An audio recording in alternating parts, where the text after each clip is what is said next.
दोस्तों, ईरान के साथ सीज फायर की कोशिश करना अब अमेरिका की मजबूरी बन चुकी है। रणनीतिक मजबूरी, आर्थिक मजबूरी और विश्व के ऊपर अपनी चौधराहट को कायम रखने के लिए जो अब चुनौतियां पेश आनी है, उन चुनौतियों से निजात पाने की मजबूरी। हालात आखिर बदले कैसे? अरसे बाद जब इस युद्ध की याद धुंधली पड़ जाएगी, तब भी लोगों के जेहन में एक वाकया बिल्कुल शीशे की तरह साफ होगा कि आखिर ईरान ने ऐसा किया क्या था। तो ईरान ने जो किया था या कर रहा है, वो परिस्थिति यही है कि ईरान पूरे विश्व में अमेरिकी चौधराहट के लिए एक बहुत मजबूत और निर्णायक चुनौती बनकर जो खड़ा हो गया। उसके बाद अब डोनाल्ड ट्रंप के सामने परिस्थितियां उतनी अनुकूल नहीं रही। कभी वो कुछ बयान देते हैं, कभी वो कुछ बयान देते हैं, और हालात तो ये हो गए हैं कि अब पाकिस्तान, जिसका इस्तेमाल अमेरिका कभी कभी रणनीतिक तरीकों से करता रहा है, अब पाकिस्तान का इस्तेमाल करने की नौबत इस तरीके से आ गई है कि पाकिस्तान अपने दोस्तों मसलन सऊदी अरब, इजिप्ट और तुर्की जैसे देशों के साथ मिलकर अमेरिका को इससे बाहर निकालने का रास्ता ढूंढे। हालात इस दिशा में ट्रंप को एक मजबूर राष्ट्रपति के तौर पर सामने लाते हुए दिखाई दे रहे हैं। लेकिन इन सब के बीच ईरान के अंदर कॉन्फिडेंस लगातार बढ़ता जा रहा है। ईरान ने पूरी दुनिया की उन आवाजों को ताकत देने का काम किया है जो कहीं ना कहीं एक ध्रुवीय विश्व की परिस्थितियों में खुद को या तो असहाय पा रहे थे या किसी तरह चलने को मजबूर पा रहे थे। लेकिन जिस तरह से परिस्थितियां इजराइल के खिलाफ जा रही है, वो दरअसल अमेरिका की तुलना में कई गुना ज्यादा बदतर दिखाई दे रही है। क्योंकि एक तरफ इजराइल की स्थिति मिडिल ईस्ट के देशों और मेडिटेरेनियन सी के आसपास की है, और उन सब के बीच तमाम तरह के पड़ोसी देशों ने अमेरिका के नाम पर जगह तो मुहैया करा दी, अपनी जमीन का इस्तेमाल करने का आदेश तो दे दिया, लेकिन इजराइल के लिए जो वैश्विक संकट खड़ा हुआ, उस वैश्विक संकट में पड़ोसियों के बिना और पड़ोसियों के साथ जो उसके संबंध पहले से खराब थे, वो और बदतर हालात में यहां तक पहुंचा दिए कि अब तक इजराइल की तकनीकी सर्वोच्चता मध्य पूर्व के और पश्चिम एशिया के देशों पर भारी पड़ती थी।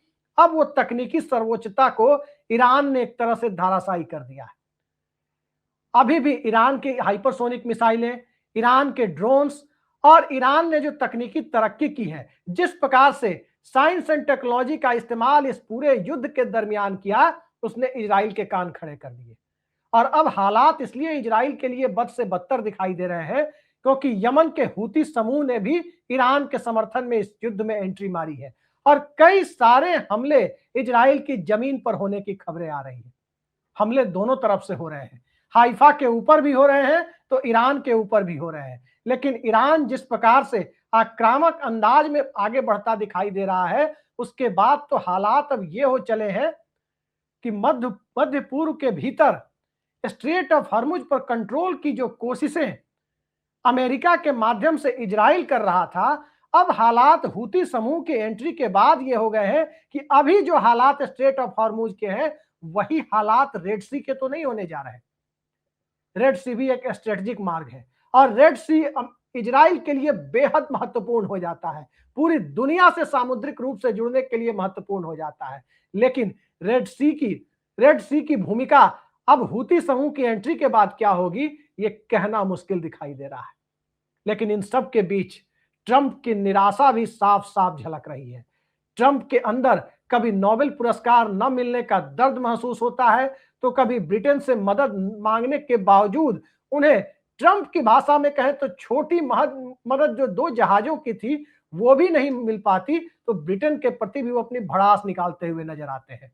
लेकिन इन सब के बीच नाटो के ऊपर खर्च ना करने की बात, इन सब के बीच युद्ध से बाहर निकलने के लिए दूसरे रास्ते तलाशने की बात, और इन सब के बीच अमेरिकी जनमानस का ट्रंप को उतना समर्थन नहीं मिलने से जो परिस्थितियां उत्पन्न हुई है, उसमें ट्रंप की निराशा को आसानी से समझा जा सकता है। सवाल तो यह है कि आखिर खामनेई की मौत के बाद, आईआरजीसी के कमांडर के जाने के बाद ईरान के अंदर कॉन्फिडेंस इतना बना क्यों हुआ है? ईरान के अंदर जो कॉन्फिडेंस बना हुआ है, उसका सबसे बड़ा कारण यह है कि रेजिम चेंज की जो मंशा थी, वो रेजिम चेंज की मंशा पूरी नहीं हुई। खामनेई के बाद एक पूरी तरह से स्ट्रक्चर्ड लीडरशिप, बिल्कुल सांचे में ढली हुई लीडरशिप ने सत्ता संभाल ली। और अब परिस्थितियां ऐसी है कि अगर इससे भी विकट परिस्थिति आए उसके बाद के लिए भी वहां लीडरशिप तैयार होने की बातें कही जा रही है। यानी रेजिम चेंज की बातें जिस प्रकार से वेनेजुएला में मादुरो को उठाने के साथ शुरू हुई, वो खामनेई के मारे जाने के साथ जो ईरान में करने की चाहत थी वो पूरी नहीं हो पा रही। आखिर ट्रंप करेंगे तो क्या करेंगे? पूरी दुनिया में कहा जा रहा है कि क्रूड ऑयल की प्राइस, उसकी कीमत काफी ज्यादा बढ़ सकती है, बहुत ज्यादा बढ़ सकती है, $200 प्रति बैरल तक जा सकती है। लेकिन अमेरिका को इससे फर्क नहीं पड़ता। अमेरिका को तेल चाहिए, इजराइल को जमीन चाहिए। और अमेरिका के तेल और इजराइल की जमीन की इस चाहत को जिस प्रकार से ईरान ने चुनौती दी, जिस प्रकार से ईरान पर एक तरफा युद्ध थोपा गया, उसके बाद तो यह तय हो चला कि ईरान के अंदर, ईरान के मौजूदा नेतृत्व के खिलाफ जो थोड़ी बहुत आवाजें ईरान के अंदर थी, उन आवाजों ने भी अपनी धार कुंद कर ली और कहीं ना कहीं ईरान की मौजूदा रिजीम के साथ खड़े होना स्वीकार किया। जनता जब किसी भी देश के अंदर रेजिम के साथ, सत्ता के साथ खड़ी हो जाती है, तो बाहर की कोई ताकत वहां रेजिम चेंज करा नहीं सकती। लेकिन ट्रंप के सामने जो मजबूरी है, वो मजबूरी ये है कि पैसा बहुत खर्च हो रहा है, अमेरिका में सवाल पूछा जा रहा है। ट्रंप एक तरफ युद्ध थोप रहे हैं, नॉर्वे के ऊपर, उसकी क्रेडिबिलिटी के ऊपर सवाल उठा रहे हैं कि नोबेल प्राइज नहीं मिला, 8 युद्ध उन्होंने रुकवाए, लेकिन 8 युद्ध रुकवाने का जो दावा उन्होंने किया है, उन दावों के ऊपर जो एक युद्ध थोपने की परिस्थितियां हैं, वो भारी तो नहीं पड़ रही है। हालात कई तरीके से विकट हो चले हैं। हालात इसलिए भी विकट हो चले हैं क्योंकि ईरान ने एक वैश्विक ऑर्डर के लिए, एक नई विश्व व्यवस्था के लिए जमीन तैयार कर दी है। और जिस विश्व व्यवस्था के लिए ईरान ने जमीन तैयार की है, स्वाभाविक है कि ब्रिक्स की ताकत के बूते एशियाई देश भी उसमें आ रहे हैं। बहुध्रुवीय विश्व की जो कल्पना की जा रही है, उसमें साफ साफ दिख रहा है कि अब चीन, भारत, यदि भारत की सत्ता ने दूरदर्शिता दिखाई तो भारत को भी उसी कैटेगरी में रखना होगा कि विश्व व्यवस्था में एक पोल बनने की तरफ भारत भी आगे अग्रसर हो सकता है। रूस तो पहले से ही यूएसएसआर के जमाने में एक पोल हुआ करता था, लेकिन यूएसएसआर के विघटन के बाद और सोवियत रूस के दौर में उस चौधराहट में थोड़ी कमी आई। लेकिन आज की परिस्थितियां साफ दिखती है कि अरब सागर से सेंट्रल एशिया होते हुए रूस तक का रास्ता, जो सबसे सुगम रास्ता है, वो ईरान से होकर ही गुजरता है। और जब ईरान से होकर सेंट्रल एशिया और रूस तक का रास्ता गुजरता है, तो कहीं ना कहीं चीन के लिए भी ईरान की भूमिका महत्वपूर्ण होती है। पाकिस्तान के साथ भारत के जिस प्रकार के मसले हैं, उसके लिए, उन परिस्थितियों में भारत के लिए भी ईरान का मसला महत्वपूर्ण हो जाता है, और रूस के लिए तो हमेशा से ही ईरान का मसला महत्वपूर्ण है। लेकिन इसके साथ साथ अमेरिका, जो ईरान को अपने पक्ष में इस्तेमाल कर सकता था, उसने आने वाले कई सारी पीढ़ियों के लिए, यूं कहें कि रिपब्लिकन चले जाएंगे, ट्रंप चले जाएंगे, उनकी जगह डेमोक्रेट आ जाएंगे, लेकिन क्या ईरान अमेरिका पर एतबार कर पाएगा? यह बड़ा सवाल है। सऊदी अरब के देशों के भीतर जो स्थिति है, साफ साफ पेजेस्कियान कह रहे हैं, ईरानी राष्ट्रपति पेजेस्कियान, कि अगर इस इलाके में, यानी मध्य पूर्व से लेकर पश्चिम एशिया तक, यदि अस्थायी शांति अगर जो चाहते हैं, विकास और तरक्की चाहते हैं, तो उन्हें ईरान के दुश्मनों को अपनी जमीन का इस्तेमाल करने से रोकना होगा, उस पर प्रतिबंध लगाना होगा।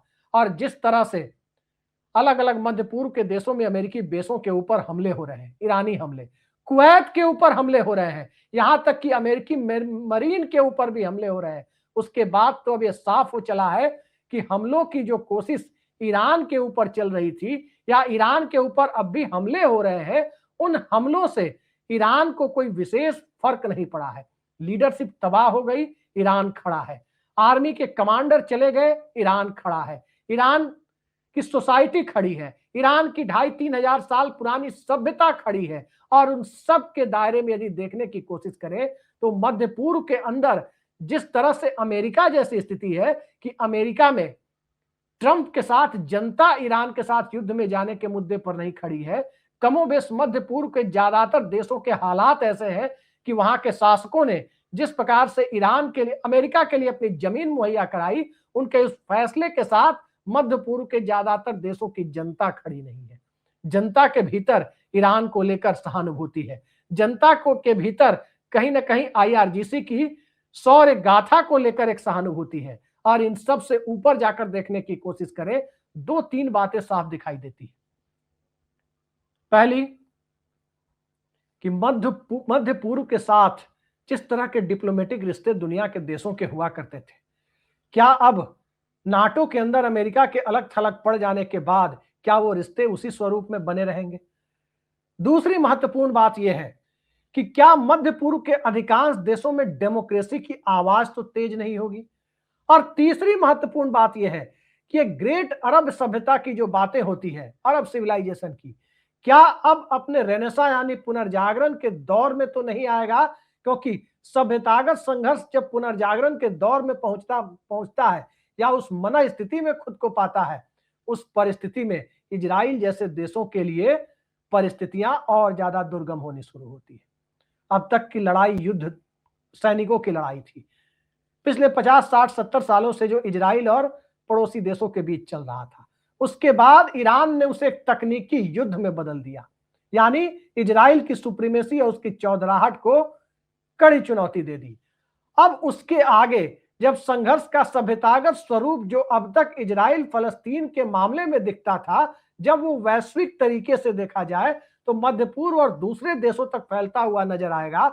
उस परिस्थिति में इजराइल के लिए सवाल एग्जिस्टेंस का होगा, मध्य पूर्व के भीतर होगा। और ये परिस्थितियां क्या बेंजामिन नेतन्याहू के प्रशासन ने खड़ी की है, क्या ट्रंप प्रशासन ने खड़ी की है, या इन दोनों ने साझे तरीके से खड़ी की है? याद रखिए, इस वक्त कोई ईरान के विरोध में हो सकता है, कोई ईरान के समर्थन में हो सकता है, लेकिन इतनी बात जरूर है कि यह युद्ध ईरान ने नहीं थोपा, बल्कि ईरान के ऊपर अमेरिका और इजराइल की तरफ से थोपा गया।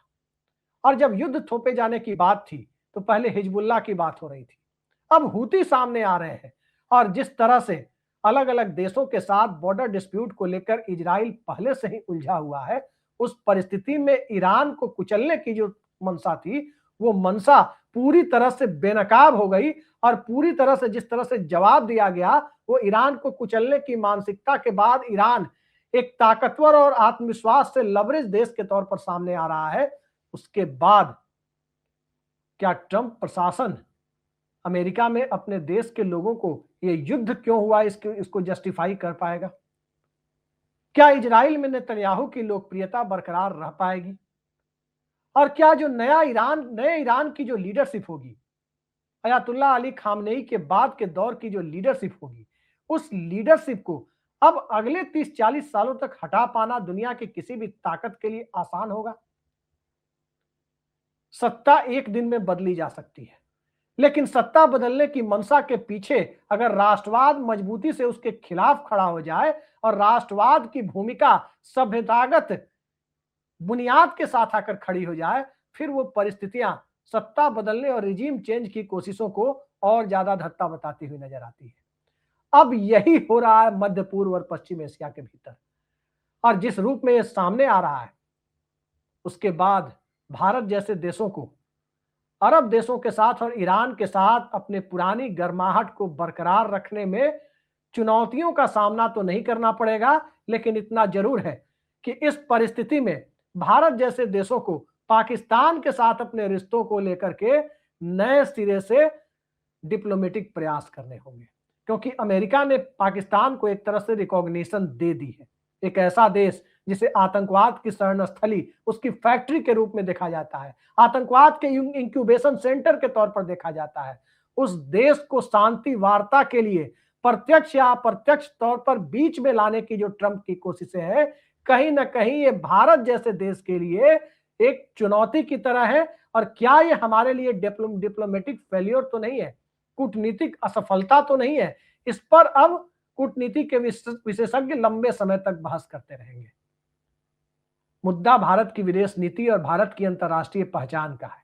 मुद्दा गुट निरपेक्षता के दौर से निकले एक ऐसी परिस्थिति का है, जिस परिस्थिति में भारत ने इजराइल और फिलिस्तीन दोनों के साथ अपने संबंधों को मधुर रखा। ईरान और इराक दोनों के साथ, ईरान इराक युद्ध के दौर में भी अपने आप को दोनों के साथ मजबूती से अपने संबंधों को बनाए रखा, और अरब देशों के साथ तो ऐतिहासिक तौर पर बनाए रखा। आज की परिस्थितियों में ये कैसे संभव हो पाएगा? निश्चित तौर पर इसमें भारत की कूटनीति की परीक्षा होनी है। भारत ही नहीं, दुनिया के कई सारे देशों की कूटनीति की परीक्षा होनी है। लेकिन देखना है कि मौजूदा दौर में सत्ता और सिस्टम के ऊपर जिस प्रकार से हावी होने की कोशिशें मध्य पूर्व में चल रही है, वैश्विक ताकतें जिस प्रकार से संसाधनों के लिए किसी भी संसाधन युक्त देश को किसी न किसी बहाने, कभी केमिकल वेपन्स के बहाने तो कभी किसी और बहाने युद्ध के निशाने पर ले रही है। अब इस परिस्थिति में कहीं न कहीं बदलाव आने की संभावना दिख रही है। कई तरीके से इसको परिभाषित किया जा सकता है। आखिर क्या कारण है कि जिन देशों में क्रूड ऑयल है, जिन देशों में कच्चा तेल या गैस है, वहीं पर अमेरिका युद्ध करने जा रहा है। 2003 का इराक का युद्ध हो, फिर वेनेजुएला में जिस प्रकार से सत्ता परिवर्तन कराया गया, फिर जिस प्रकार से ईरान के ऊपर हमला किया गया, परमाणु ठिकानों और जिस तरह से सिविल न्यूक्लियर जो उनकी कोशिशें हैं ईरान की, उसे पूरी तरह से अंतर्राष्ट्रीय हाथों में सौंपने और उसको बंद करने के लिए जिस तरह से अमेरिकी प्रस्ताव की बात थी, उसे ईरान के मौजूदा प्रशासन ने फेक नैरेटिव बना करके खिल्ली उड़ाने की तरह एक तरह से कूड़ेदान में फेंकने का काम किया। अब उसके बाद अमेरिका के पास नाक बचाने के लिए बचता क्या है? याद रखिए, अमेरिका दुनिया का एक महान लोकतांत्रिक देश है, लेकिन महान लोकतांत्रिक देशों में कई बार महान शासकों की कमी हो जाती है, वही अमेरिका झेल रहा है। नोबेल पुरस्कार चाहिए, ये लालच सार्वजनिक तौर पर राष्ट्रपति ट्रंप के द्वारा रखा जा रहा है। और इन सब के बीच दुनिया के संसाधनों पर कब्जा चाहिए, इसके लिए उन देशों पर भी युद्ध थोपा जा रहा है जो परमाणु अप्रसार संधि यानी एनपीटी पर शुरुआती दौर के दस्तखत करता है।